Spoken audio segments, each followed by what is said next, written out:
All right, what's up everyone? Welcome to the Pivot Project. I'm here with Mr. Bill Banham. I've known Bill now for a few years, actually, through some other entrepreneurial ventures. And Bill was a very successful entrepreneur at a very young age. Hit the position of president with Virgin Music Canada at 27, I believe. 27. Working directly under Sir Richard Branson. So I'm sure there's a wealth of content there that we can peel at. But maybe Bill, you can give us sort of a Cole's Notes of who Bill is before we get into it. Sure, absolutely. Well, first of all, man, good to see you again. Likewise, man. It's been a long time, Sam. My life is no different than any other kid that grew up. I grew up in Scarborough. No college, no university. At 18 years old, I was one of those kids working part-time at the mall, a little record store, and I had applied for Ryerson Polytechnical to go to radio broadcasting school. In the fall, got accepted, and 2 weeks beforehand I got the president and CEO of Warner Brothers, who used to come into our store all the time and really promote his music and make fun of everybody, that type of stuff. We had a lot of fun. He offered me a job, and I went home that night and said, Mom, Dad, I'm taking a year off. School will always be there. School will always be there. And Mom and Dad were pissed. I'm not sure if we're allowed to swear here or not, but they were not happy. It's all good. They were not happy. And I said, you know what, give me the year and let's see what happens. I said, you don't ever get the opportunity to go work for Warner Brothers. So I had to go in on that Monday to his office, and I pulled in, jeans and a t-shirt, and the reception wouldn't let me through. I was there for about an hour and a half before they actually decided to call his assistant, and then Stan came out and said, hey, come on in. So we went in. He goes, are you ready? And I said, yeah, man, I want to work with celebrities. I want to work for Warner Brothers. This is going to be great. And he walked me to the back of the building, and I'm listening to all these people playing music in their offices, and it's like so exciting. I'm like, yeah, I've made it. This is awesome. And then he walked me into the warehouse and introduced me to a gentleman named Tom Reynolds. And he says, Tom, this is Bill Banham. He's now working for you. And I looked at Stan, and I was like I thought I was going to work with celebrities. And he said, if you don't understand the bottom of the company, you'll never understand the top. Respect. And yeah, you know what? It was probably the most profound thing I'd ever heard in my life as an 18-year-old. And I said to myself, hey, you know what? Listen to this guy. Yeah. And little did I know that was the first day he kind of started to mentor me. And he helped me work, through the corporate ladder, got me promoted in a year to a representative position for marketing and promotion, moved me to London for a year, came back, promoted to a manager position. All of a sudden, things started to really progress. And I realized the importance of having a mentor. And then he passed me off to two guys, Kevin Shea and Kim Cook, and they kind of mentored me for the next couple of years. And then I moved over to Virgin Records. And being Sir Richard Branson's music empire, I think everybody knows it. Everybody was like, wow, this is pretty incredible. And having daily calls where you would have mentors really guiding you to be the executive that you wanted to become, but more importantly, that they knew you had in you before you knew you had it in yourself. Does that make sense? Totally. 8.5 years at Virgin, decided, Richard sold the company, the merger, blah, blah, blah. Sony New York called and said, hey, we want you to come on board and co-run Sony. Decided to make the move. I went over as a senior vice president and general manager. I was president of Virgin at 27. Moved over to Sony as a senior vice president and general manager. And that's when the world figured out how to download music for free. And I saw the music industry was about to go through some really, really, really tough times. Yeah. And decided to get on the phone with my mentors and say, I don't know what to do. No college, no university. All I know is music. Music's dead. What do you do? And, Richard said, hey, I taught you how to become an entrepreneur within my corporate world. And I went, wow, okay. He goes, go out and do something on your own. So I went out. I decided to walk away and become a consultant, lack of a better term, an entrepreneur, consulting some artists, and it led to some, kind of B-level actors and actresses in Hollywood. And then it led to television and film and production and publishing and a variety of the entertainment world. And then I realized, hey, wow, this is great. I'm kind of on the top of my game with my own company. I really wasn't happy.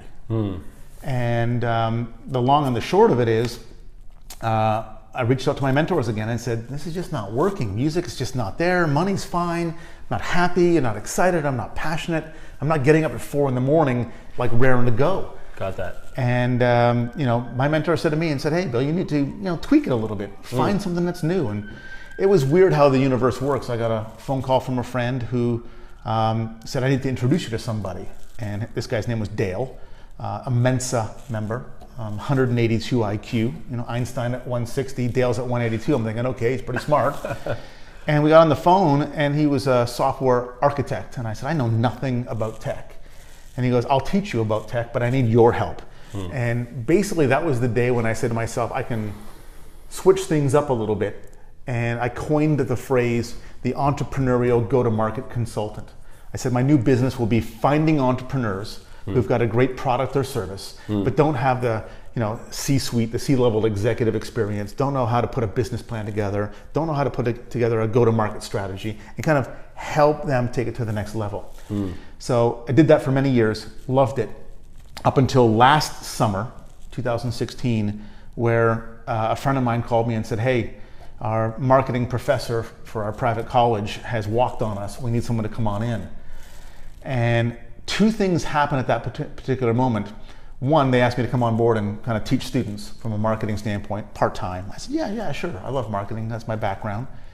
But it reminded me back in 2009 and 2010 where people were saying, hey, you need to go out and teach people what your mentors taught you, whether it was Sir Richard or Stan or Kevin and Kim or General Wesley Clark or Edgar Brockman Jr. There's Tommy Mottola, there's a variety. And I said, I don't know if I have that in me. But the day I started teaching these kids, at the end of every class, they would come to me and say, Bill, I want to start my own business. Bill, I want to become an executive in a corporate company. Bill, and it was all about mentorship. And I went, maybe that is my calling.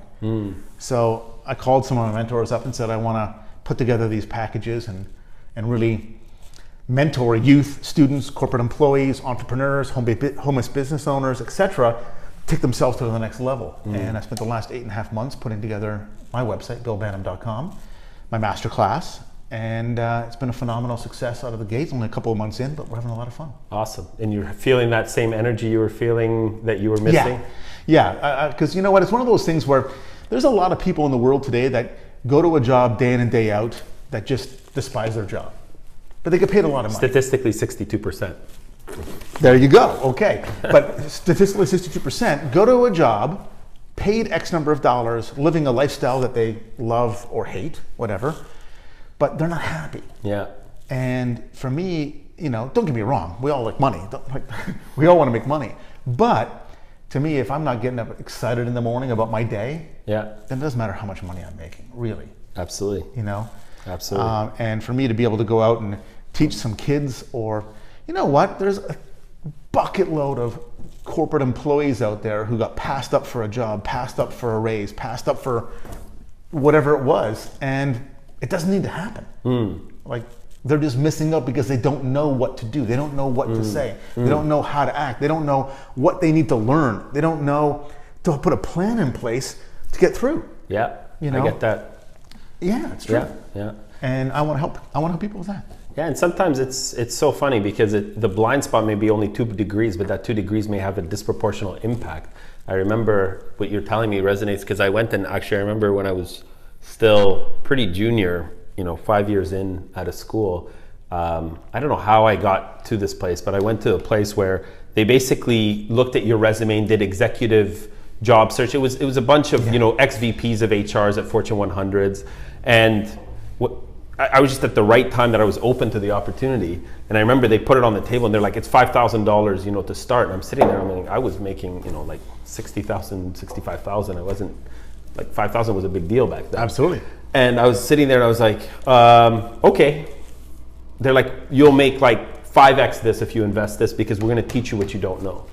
And I remember it was like negotiation techniques, like just really, things that now or how to present your resume different than everyone else, and things that maybe seemed insignificant made all the difference in later times. So I totally understand, learning through someone that's already figured out the system is way faster to fast track than trying to do it through iterations and trial and error.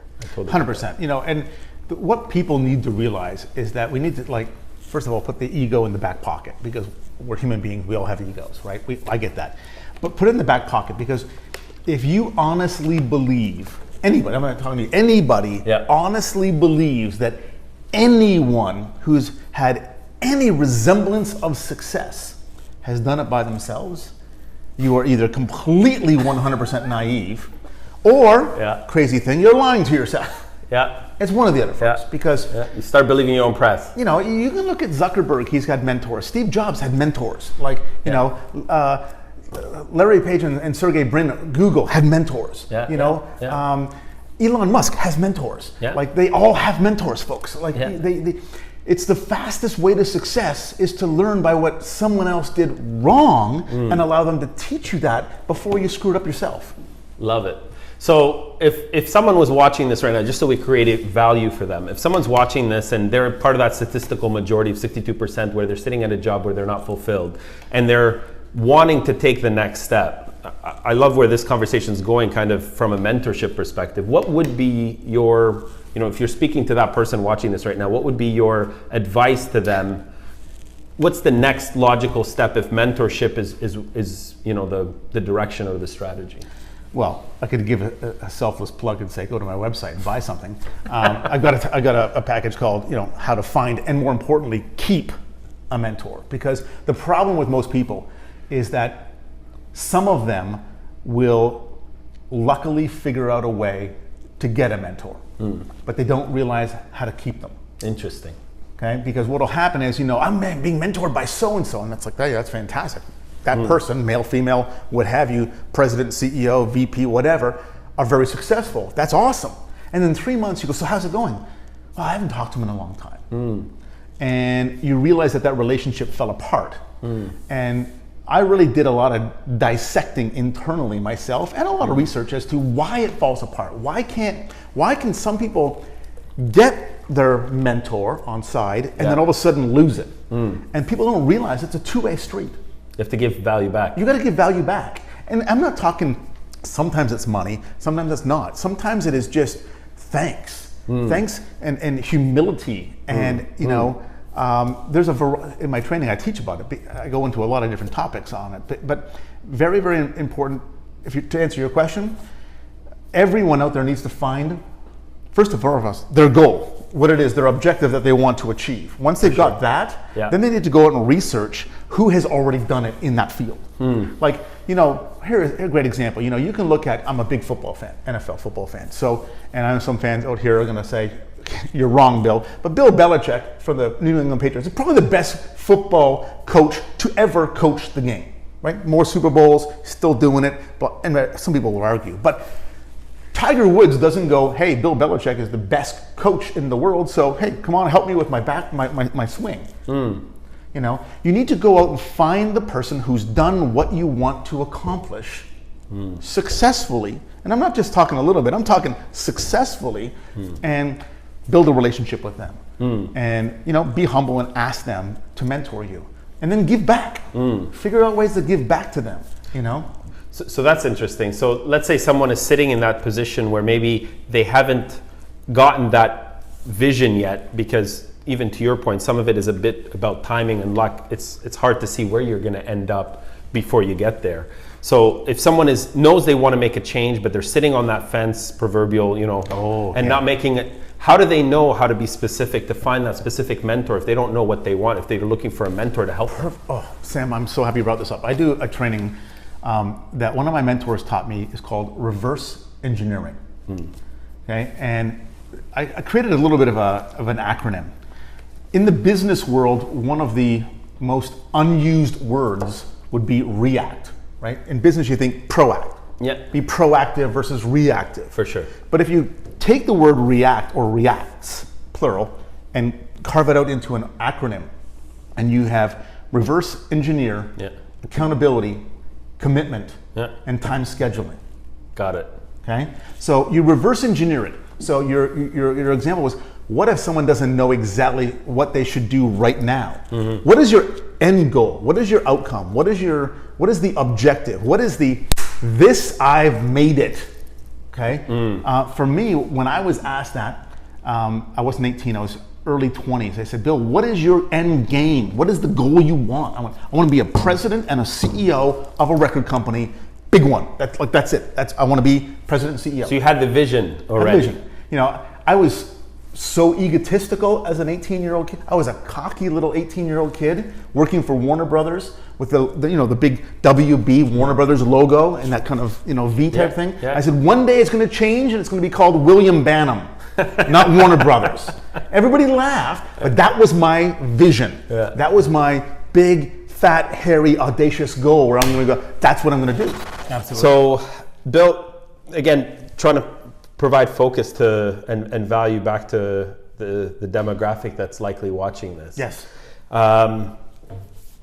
What would you say was the biggest challenge for you when you went from being an employee to being, pulling that chute and saying I'm going to be an entrepreneur? Oh my goodness. It was terrifying. I'll be very honest. When you've lived a certain part of your life/career in a position where, whether you show up or not, let's face it, employees show up some days and don't show up other days. Yeah, yeah. And I don't even mean about not showing up to work. I'm just saying I'm not present at work. I'm not getting shit done. Totally get that. To realize that you have a paycheck every other Thursday, every Friday, or the 15th or the 30th of the month, and all of a sudden it's not there, and you have to do it on your own. Right. It's a massive, massive learning curve. Yeah.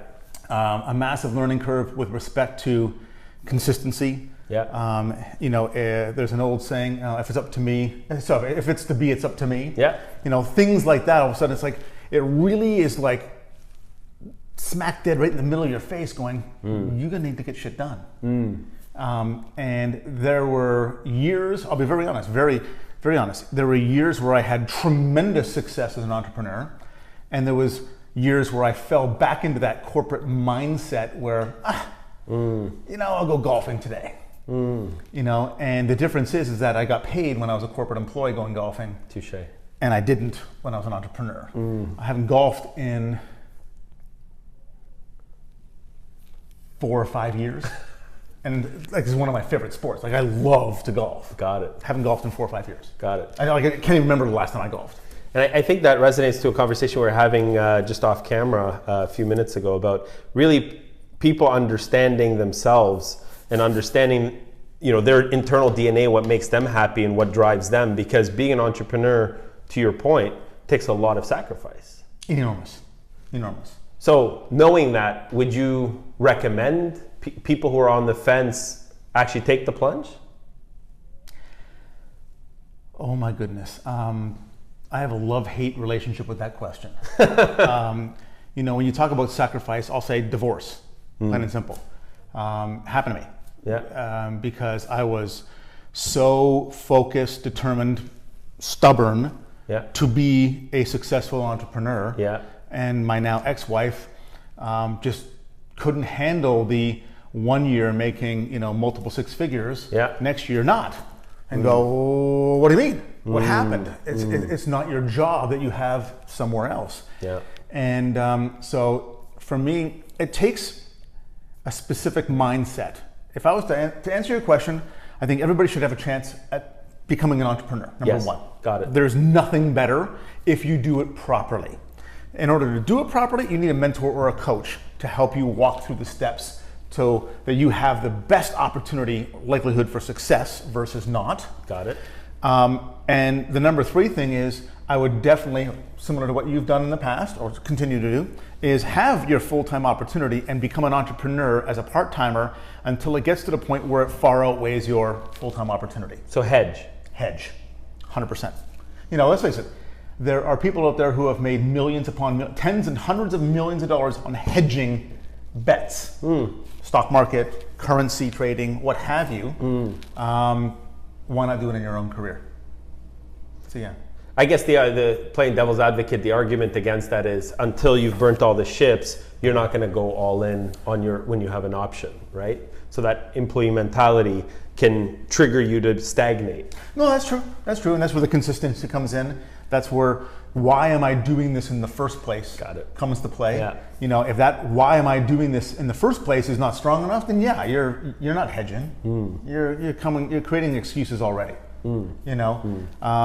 So what was it for you that triggered you? When did you decide to pivot?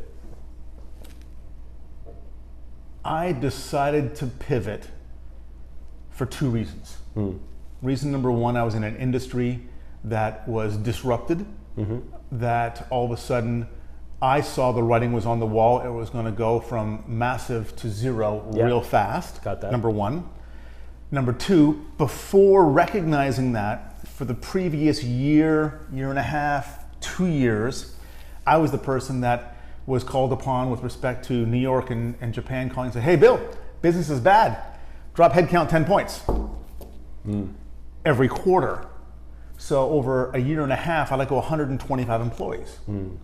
And you know, we talked about this a few minutes ago when the fire alarm break was happening, when we grabbed the bite, when people that were much older than you going, hey, I can't be pushed out. I can't be laid off. I can't be downsized. I'm 50. What am I going to do?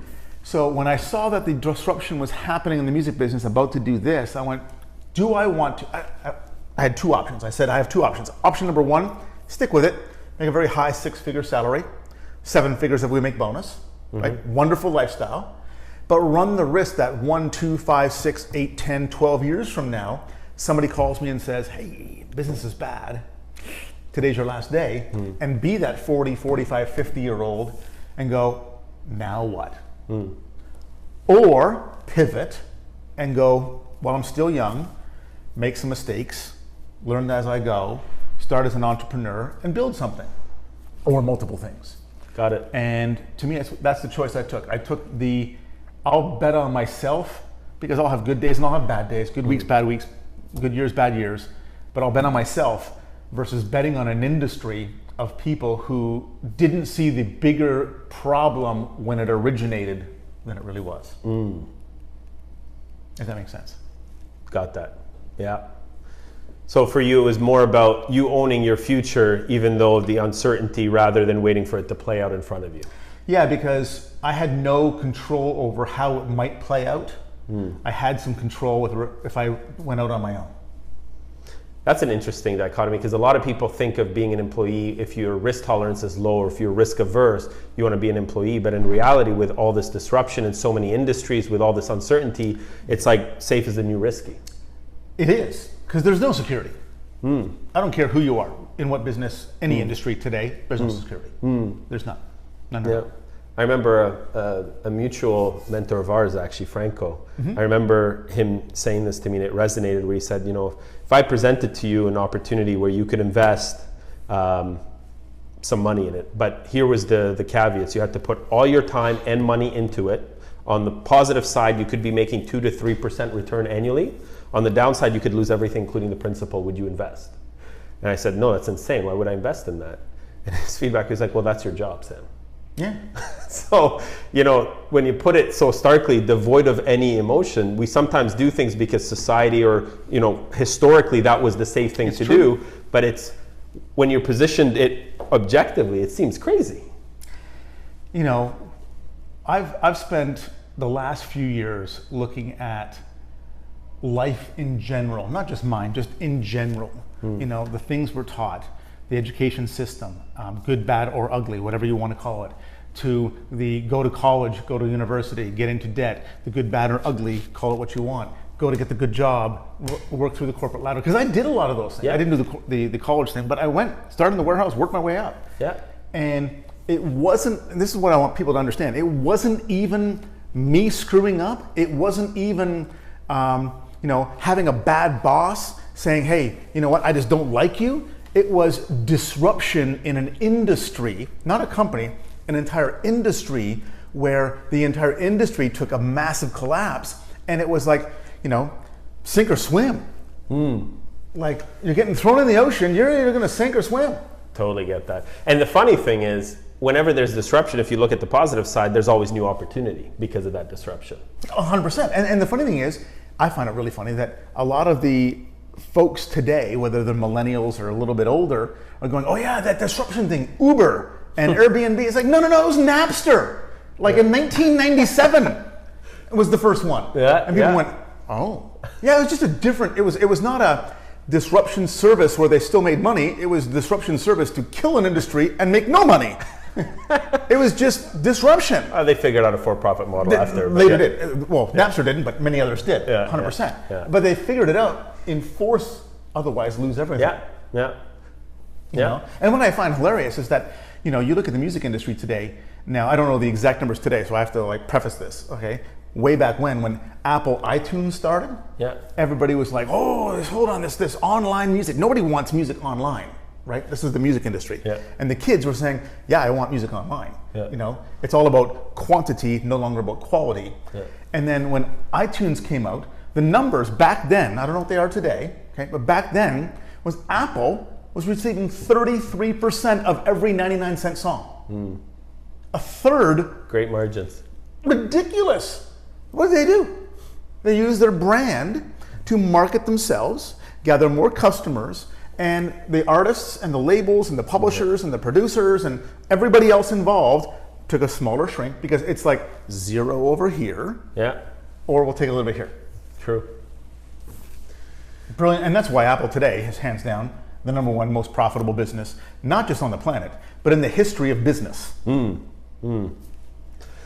So this was awesome. I got so many tidbits of information. If I could just sort of summarize and just package it in a way for someone to digest this.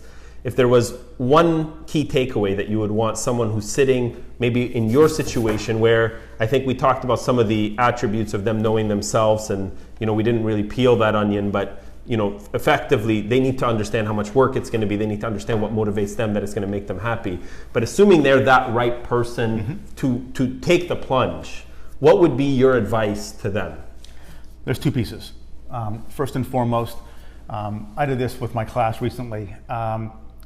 There's a real buzz statement or buzz slogan out there today that you have to be passionate about what you do. You have to love what you do. Like legitimately, everything you do, you must love it, otherwise you will not be successful. And that is, pardon my French, bullshit. Okay? What you need to love is what that opportunity brings to you. Nobody loves making cold calls to go sell something. Now, if you're going to become an entrepreneur and you've got a product or service, because that's what you're going to have, a product or a service, you're going to have to sell it. Selling might not be your favorite thing to do. Making cold calls to try to get new customers is not going to be your favorite thing to do. But behind those cold calls, what those cold calls will enable you to do is have an opportunity on the back end, whether it's financial freedom, whether it's your own business, whether it's, you know, paying less taxes or whatever it might be. That is what you have to love. You have to love the concept, the opportunity, what it brings you, not what it is you do every day. Get that. Number two, do what my mentor taught me when I was very young, and that is pick we talked about this before the fire alarm went off, your massive, big, great, fat, hairy, audacious goal, and then reverse engineer it. I want to tell a little story here real quick and we'll finish up. My mentor asked me, Bill, what is it you want to be? What is your end game? What is your goal? And it was, I want to be a president and CEO of a record company. And he went, great. What's the first step of becoming a president and CEO? And I'm like, I have no idea. And he said, I want you to reverse engineer it. Work backwards. And I'm like, what are you talking about? He goes, I want you to work backwards. I teach this to some of my clients every day. And they're like, this makes so much sense. I go, what do you mean work backwards? He goes, okay, if you're president and CEO, what is the one step before president and CEO? And I said, oh, vice president. He went, well, actually, it's senior vice president. I went, okay. Then it's VP, and it's senior director, and it's director, and it's senior manager, and it's manager, and all the way down, representative. And then it's you, Bill, in the warehouse. And I was like, oh, he goes, now you know the steps. I went, that makes sense. He goes, so you need to be, I said, a representative. He goes, great. So what do you want to be a representative of? I said, I don't know. There's sales, there's marketing, there's PR, there's promotion. And he's like, okay, well, how about this? After you finish your day in the warehouse, I put you over in this area here, and you're going to work with marketing, promotion, and sales and PR people. And over the next couple of months, you're going to work with these folks, and you're going to understand which one you like the most. And I went, okay. And then you're going to gain the knowledge, and then a position's going to come up, and we're going to give you that promotion. He says, when do you want to become a representative? And I'm like, well, I don't know. He goes, you got to pick a date. If you don't have a deadline, because we all learned that, if you don't have a deadline, you're not going to hit it. I went, next year, this time next year. And he goes, okay, great, 1 year representative. It was 1 year less a day, I became promotion representative in London for Warner Brothers. And I recognized, without working backwards, the next goal was management, a manager. I hit it in 6 months. I skipped over senior manager and went to director, skipped over that and went to VP, skipped over that, over SVP and went to president and CEO in 9 years. It was working it backwards. And how I did that, so number one, I did something that I did love. Number two, I understood it reverse engineering, working it backwards. But number three, I had a person who helped me, a mentor, a coach, a colleague, a mastermind, whatever it is you want to call it. Find it so that you can expedite your goal by hitting those steps much faster than you would just kind of doing it blindly. Love it. Awesome. Thanks so much, Bill. Thank you, my friend. Pleasure. Absolutely. Thank you.